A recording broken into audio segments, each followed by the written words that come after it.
Good afternoon.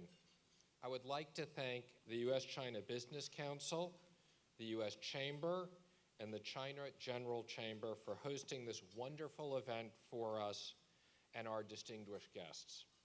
Vice Premier Wang, I want to warmly welcome you and your delegation to Washington. Secretary Ross and I look forward to our discussions as we work together to move the economic relationship between our two countries forward for the mutual prosperity of our people. I am happy to see so many people here today who will work together to further that cooperation. We appreciate the opportunity to hear directly from the U.S. China business community about the challenges and opportunities you face, as well as your ideas to resolve them. We value your input, and it helps guide our agenda. This administration is focused on delivering trade and investment relationship that help U.S. firms and workers. We want a level playing field so the bilateral trade and investment can be mutually beneficial, so we will work constructively with our Chinese counterparts to achieve this. As the world's two largest economies, the United States and China have strong overlapping interests and need to work together. Trade is an integral part of each of our economies, and we have a strong interest to ensure that there is continued support in both nations for our sustainable trade relationship. We have created the CED to address and resolve issues and have major impact on our bilateral economic relationship. Its purpose is to address challenges across bilateral economic relationship. With the CED, my hope is that we can increase our focus on concrete and targeted commitments to address both short-term and long-term strategic challenges.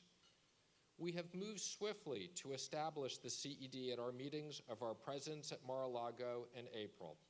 We have already announced commitments from China that will remove long-standing trade barriers to U.S. financial services and agricultural products, allowing these American businesses to participate in the world's fastest growing consumer market.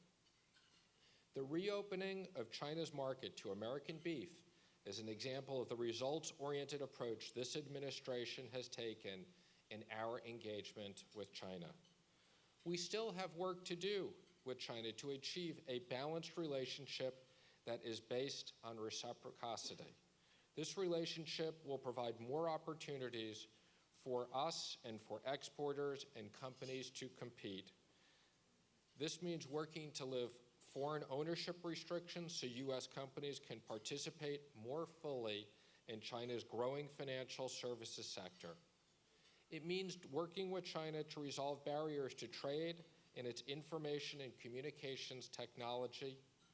Finally, it means a high standard of openness in communicating new and revised policies, regulations, and statistics that our companies can efficient business and efficient business decisions. The benefits of a U.S.-China relationship will be on expanding the Chinese market and continued Chinese growth and economic and financial stability. China is in the midst of important necessary transition in its economy to a more sustainable and market-based growth model based on household consumption rather than fixed exports. Let me now turn to our domestic economic program. My number one priority as Treasury Secretary is economic growth, and we are focused on getting back to sustainable 3% or higher GDP. One of the central components of this goal is comprehensive tax reform. It has been over 3 decades since we have tax reform in this country. This is too long, and this administration is committed to changing this. On the business side, we have one of the most complicated systems in the world. We tax on worldwide income. With our system of deferral, it is not surprising that trillions of dollars are left overseas. We want to bring back those profits with a lower business rate so that companies can invest in America. Finally, I want to address foreign investors in the audience. Last month, I spoke at the Select USA conference hosted by Secretary Ross to encourage foreign investment in the United States. Our country has a commitment to the rule of law and protection of private property.